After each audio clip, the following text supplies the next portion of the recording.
আসসালামু আলাইকুম বন্ধুরা, আশা করি সকলেই ভালো আছেন। তো বন্ধুরা, আমরা যে প্রিভিউটা করেছিলাম নিউজিল্যান্ড বনাম পাকিস্তানের, তো ম্যাচটি ইতিমধ্যে শেষ হয়েছে। তো বন্ধুরা, আমরা এই দেখতে পেলাম, আমার যে প্রেডিকশন ছিল আমি বলছিলাম যে পাকিস্তান জিতবে। তো বন্ধুরা, পাকিস্তান টসে জিতেছে, বাট টসে জিতে যদি ব্যাটিং সাইডটা নিত আমি বলছিলাম, তো ব্যাটিং সাইডটা যদি নিত তাহলে হয়তো বা সাফল্যের মুখ দেখতে পেতো। তো কিন্তু ওরা হচ্ছে ফিল্ডিং সাইডটা নেয়, দেন হচ্ছে টার্গেটের উপর খেলে। তো আমরা দেখতে পাচ্ছি আমার যে বন্ধু পলাশ বলছিল যে নিউজিল্যান্ড জিতবে, তো তার প্রেডিকশনটা 100% মিলছে। এর কিছু যৌক্তিক কারণ আছে। এর যৌক্তিক কারণ আছে। কারণ হলো পাকিস্তান যদি আমরা দেখি, সব সময় তারা বড় যে টুর্নামেন্টগুলো আছে, আইসিসির যত ইভেন্টগুলো আছে, সবগুলাতে গেলেই তারা হারতে হবে, এটা তাদের স্বাভাবিক। আজকে যখন তোমাদের কাছে একটি অপরচুনিটি ছিল, প্রথমে যখন টস জিতছ, তোমরা নিজেরাই জানো যে চেস করতে গেলে একটু প্রবলেম হবে, বা চেজিং সাইডটা এত ভালো না। তাহলে তো বোলিং নেওয়ার কোনো প্রয়োজন ছিল না। প্রথমে যদি ব্যাটিং করতে ফ্রিলি একটা টার্গেট সেট করা যেত। এবারে যদি 280-90 টার্গেট সেট করতো, আমি মনে করতাম আজকে একটা টাফ কম্পিটিশন দিতে হতো। ওইটা আমি বলছিলাম যে টার্গেটের উপর নিয়ে খেললে হয়তো বা পাকিস্তান ভালো একটা ফলাফল করতো। কিন্তু হচ্ছে ওরা টসে জিতছে, কিন্তু তারা ফিল্ডিংটা নেয় নাই, প্রথম ডিসিশনটাই শেষ করে দিয়েছে। ফিল্ডিংটা নিয়ে 50% ম্যাচ এখানে লুজ। আচ্ছা, যাই হোক, তো নিউজিল্যান্ডের দেখা গেছে আপনার উইলিয়ামে খুব ভালো করছে, পারফরমেন্স করছে। 113 বলে 107 রান নিছে, এবং কি হচ্ছে ওই যে কি আছে লেতাম আপনার 104 বলে 104 বলে 118 রান নিছে। তো মোটামুটি ওদের সম্বন্ধে তো আপনি কিছু বলবেন অবশ্যই।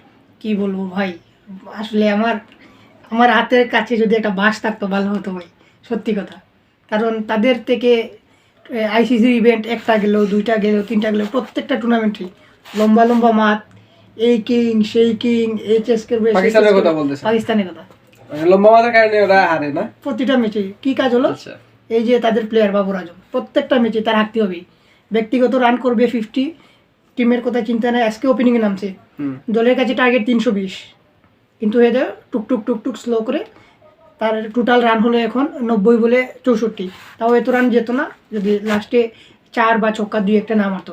আচ্ছা, বলারের দিক দিয়ে পাকিস্তানের যে বলারগুলো আছে দেখা গেছে যে একজনও আপনার মেইডেন ওভার পায় নাই। তো নাইম শাহ পাইছে 2 উইকেট, আর হচ্ছে হারিস রফে 2 উইকেট পাইছে। প্যাথেটিক বোলিং, ওদের বোলিং নিয়ে কিছু বলার নাই। বোলিং যতটা বোলিং আছে, শাহিন আফ্রিদি, হারিস রফ কোয়ালিটি বোলার, কোনো সন্দেহ নাই। কিন্তু তারা হারিস রফ সম্পূর্ণ ফিট না, শাহিন আফ্রিদিও ফিট না, সবাই হলো আনফিট প্লেয়ার।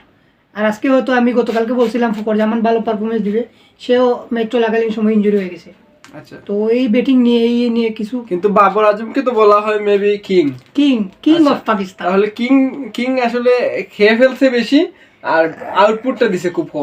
কিং এর কারণ হলো, মানে কিং এর একটাই রিজন, কিং টিমকে জিতানোর জন্য খেলে না। কিং তার একটা 50 আসলেই হয়ে গেল শেষ। আচ্ছা, তার পার্সোনাল কোটা পূরণ হয়ে গেছে, শেষ।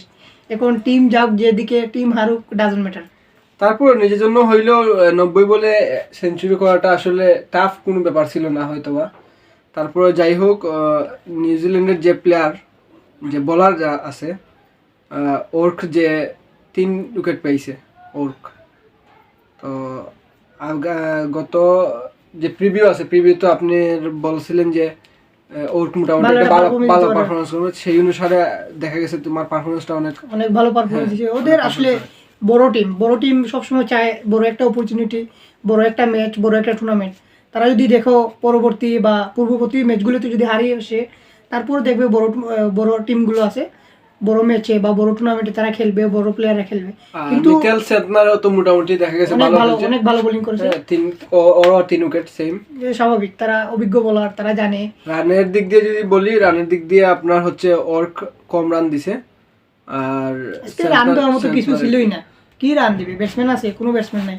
তাও তো আমি এদেরকে ব্যাটসম্যান মনে হয় না। কি ব্যাটসম্যান ভাই, কিসের ব্যাটসম্যান? এদেরকে ব্যাটসম্যান মনে হয়? আমি যে দুজন থেকে আশা করছিলাম, আচ্ছা ফখর যেমন আনফর্চুনেট ইনজুরি হয়ে গেছে, কিন্তু ও যদি থাকতো, তারপরেও ইঞ্জিনিয়ারেও সে ভালো একটা এভারেজ নিয়ে খেলেছে, ভালো একটা গতি দিয়ে খেলেছে। ওই দিক দিয়ে আবার ওই যে সালমান আগা মোটামুটি একটু ভালো পারফরম্যান্স। টার্নিং পয়েন্টটা পাকিস্তানের জন্য তখনই ছিল যখন সালমান আলী আগা পিচে ইন করছে, একটু স্পিডে রান করছে, ভালো বাউন্ডারি দিচ্ছিল, তখন মনে হয়েছিল হয়তো ম্যাচটা আজকে পাকিস্তানের ফেভারে যেতে পারে, হয়তো বা ঘুরে যেতে পারে। তারপর খুশদিল শাহ যদি এন্ডিংয়ে এসে ভালো একটা ফিনিশিং না দিত, তো হয়তো আজকে পাকিস্তান 150 রানের ভিতরে অল আউট হয়ে যেত। তো নিজের দেশে খেলে, নিজের পিচে খেলে, এরকম একটা প্যাথেটিক হার আসলে একমাত্র তাদের দ্বারাই সম্ভব। হেডস অফ, ভালো থাকুন আপনাদের কিং নিয়ে, আপনাদের ইগল নিয়ে। এরকম পারফরমেন্স দিন, আমাদের একটু হাসির সুযোগ করে দিন, আমরা যাতে একটু হাসতে পারি। সমস্যা হচ্ছে কিং হতে হলে কিং এর পারফরমেন্সটা দেখাইতে হবে, কিং এর পারফরমেন্স কিন্তু আছে, উনি হচ্ছে শুধু হাসে। কিং আমি যতদূর এর পারফরমেন্স আছে। দেখছি মাঠে হাসি খুশি একটা মানুষ, সেলুট জানাই থাকে, অনেক হাসি খুশি একটা ভাই, মানুষ। আমি আজকে একটু হাসতেছি কারণ জিতলেও হাসে, আমি হারলেও হাসে। আমি আমার রাগটা, আমার এঙ্গারটা আমি কন্ট্রোল করতে চাচ্ছি। আমার হাতের কাছে আমি বাসটাস ছিল, ওগুলো সরিয়ে রাখছি। আর আমার ভাই মাথা গরম। এরকম খেলা হয় 320 রানের টার্গেট, 320 রানের টার্গেট তারা যেভাবে খেলছে, আমি প্রথমে মনে করছি 120 বা 220 রানের টার্গেট। এত স্লো, টুক টুক টুক, পাওয়ার প্লেতে 10 ওভারে রান 22 রান। এই অবস্থা না। আচ্ছা, যাই হোক, এই ছিল আপনার আমাদের যে প্রিভিউ করেছিলাম, আমরা যে প্রেডিকশন করেছিলাম, প্রেডিকশন অনুসারে যে ইয়াটা ছিল। তো আগামীতে হচ্ছে আপনার নেক্সট খেলা হচ্ছে বাংলাদেশ বনাম ইন্ডিয়া, না? আগামীকাল বাংলাদেশ বনাম ইন্ডিয়ার আমাদের ইন্ডিয়া হচ্ছে- আগামীকালকের ম্যাচ। হ্যাঁ, ওইটা দুবাইয়ে, না? দুবাইয়ে খেলা হবে। দুবাইয়ে খেলা হবে। তো বাংলাদেশ ইন্টারন্যাশনাল স্টেডিয়ামে খেলা হবে। তো ওইটারও আপনার প্রিভিউটা আমরা দিয়ে দিব আগামীকালকে সকালের দিকে। আগামীকাল ম্যাচের আগে আমরা প্লেইং 11, ম্যাচ প্রেডিকশন, কি পারফর্মার কে হতে পারে, সবগুলো আলোচনা আমরা আগামীকালকে সকালে আমাদের পেজ এবং ইউটিউব চ্যানেলে আপলোড করে দেবো।